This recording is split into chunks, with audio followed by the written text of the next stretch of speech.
साथियों, महापुरुषों के विचार ज्यादा लोगों तक पहुंचने के लिए सोशल मीडिया जैसे फेसबुक, व्हाट्सएप पर शेयर कीजिए।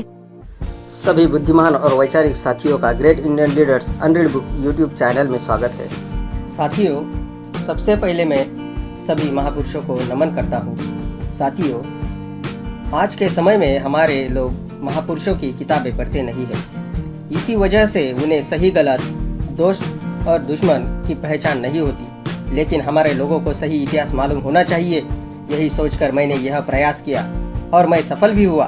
साथियों, अब आपको किताब पढ़ना नहीं है, महापुरुषों की किताब में क्या लिखा है सिर्फ सुनना है और देखना है। आप सब मेरे इस कार्य में सहयोग करेंगे, ऐसी मैं आशा करता हूँ।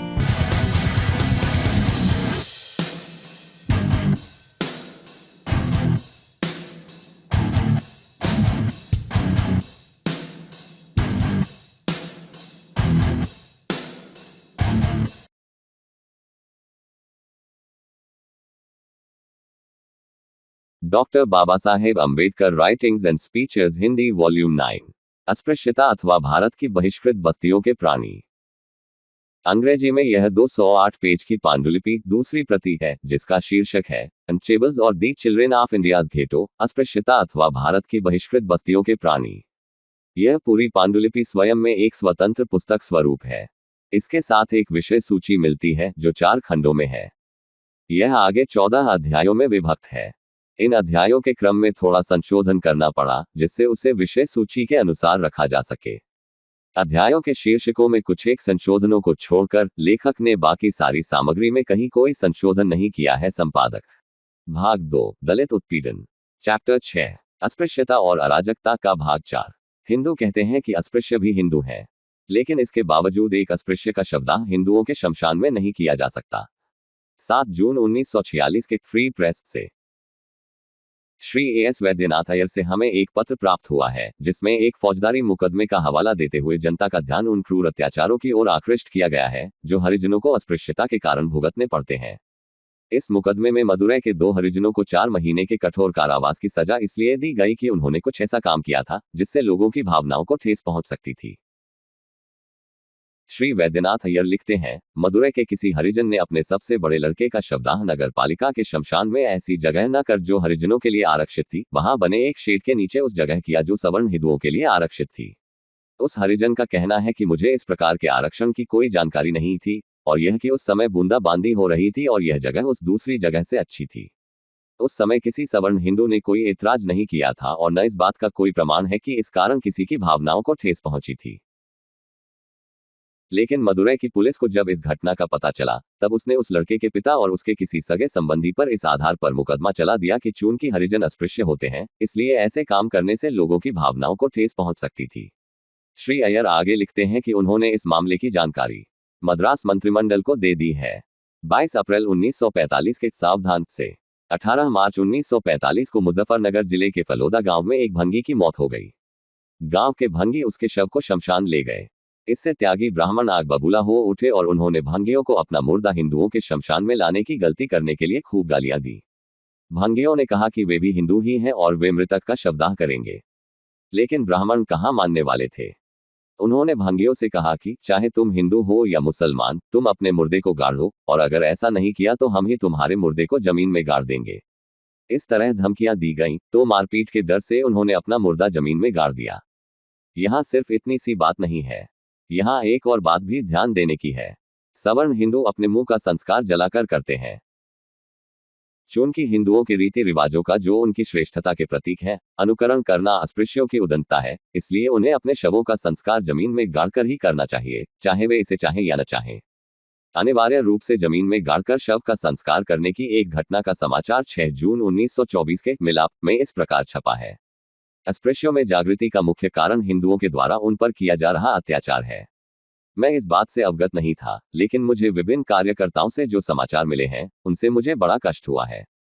एक स्थान से मुझे यह सूचना मिली कि अस्पृश्यों को अपने मुर्दे तक नहीं जलाने दिए जाते। ऐसा लगता है कि इससे वहां के भांगियों में एक नई प्रथा शुरू हो गई है।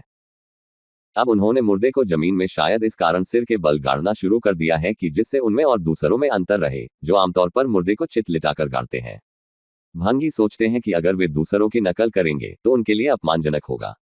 भाग 2 दलित उत्पीड़न। चैप्टर 6 अस्पृश्यता और अराजकता का भाग 5।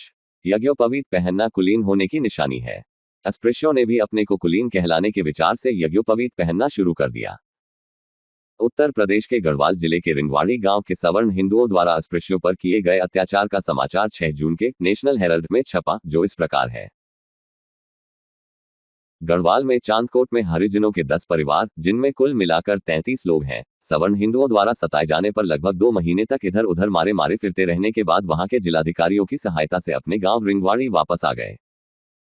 याद होगा कि इन लोगों ने महात्मा गांधी और स्वामी श्रद्धानंद के अछूतोद्धार आंदोलन से प्रेरित होकर जनेऊ पहन लिए थे और रोजाना संध्योपासना करनी शुरू कर दी थी। लेकिन गढ़वाल के सवर्ण हिंदुओं को यह सहन नहीं हुआ, क्योंकि उनका कहना था कि यह उनके विशेषाधिकारों के लिए एक चुनौती स्वरूप है।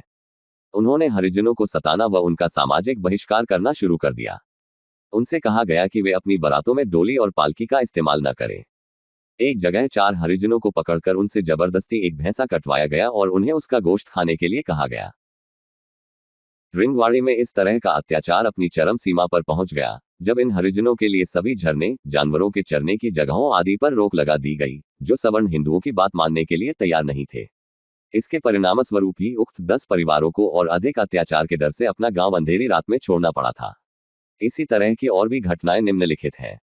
कुछ आर्य समाजियों ने कुछ अस्पृश्यों को ऊंची जाति का बनाने की कोशिश की और उन्हें पहनने के लिए ऊंची जाति का प्रतीक अर्थात जनेऊ दिया।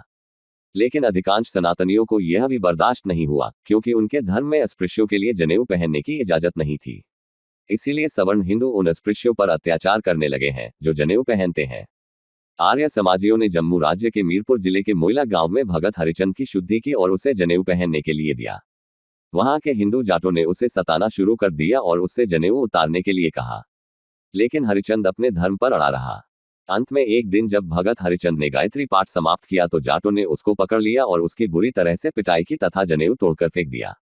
इसका कारण यह था कि शुद्ध होने से पहले वे शुद्ध में एक जाटों को गरीब नवाज कहा करते थे, लेकिन बाद में उनसे नमस्ते करने लगे थे। 14 सितंबर 1929 के आर्य गजट से। गुरदासपुर जिले में बरहमपुर कस्बे के पास रमानी गांव के हिंदू राजपूतों ने अपने गांव के अस्पृश्यों को उनके घरों से बुलाया और कहा कि वे अपने अपने जनेऊ उतार दें और कसम खाएं कि भविष्य में वे इसे कभी भी नहीं पहनेंगे, नहीं तो उन्हें जान से मार डाला जाएगा। इस पर अस्पृश्यों ने शांतिपूर्वक कहा, महाराज आप हमसे क्यों नाराज हैं? आपके खुद के भाई आर्य समाजियों ने ये जनेऊ हमें पहनने के लिए दिए हैं और कहा है कि हम हमेशा इस जनेऊ की रक्षा करें, क्योंकि यह हिंदू धर्म की सच्ची निशानी है। अगर आपको इससे ऐतराज है तो आप इसे हमारे शरीर से उतार सकते हैं। इस पर राजपूत उन पर लाठी लेकर बरस पड़े और काफी देर तक उनको मारते पीटते रहे। अस्पृश्यों ने इसको बड़ी सहन शक्ति से झेला और जनेऊ उतारने से इनकार कर दिया। इन हिंदुओं को उनके इस प्रकार पिटते रहने पर कुछ भी तरस नहीं आया और 3 या 4 राजपूतों ने मिलकर गोरीराम नाम के हरिजन का जनेऊ तोड़ डाला और उसके शरीर पर खुरपी से खोद खोद कर जनेऊ का निशान बना दिया। 12 अक्टूबर 1929 के मिलाप से बहमनी गांव के राजपूतों ने अस्पृश्यों के खिलाफ बहुत दिनों से एक अभियान छेड़ रखा है। वहां जनेऊ तोड़ने के बारे में अदालत में एक मुकदमा चल रहा है। इसी अदालत में एक और मुकदमा चल रहा है जो एक अस्पृश्य औरत के बारे में है। कहा जाता है कि यह औरत 7 अक्टूबर 1929 को जब फसल काटने जा रही थी, तब एक राजपूत ने उसे बुरी तरह से पीटा, जिससे उसका शरीर लहूलुहान हो गया। यह औरत चारपाई पर लिटाकर घर लाई गई थी।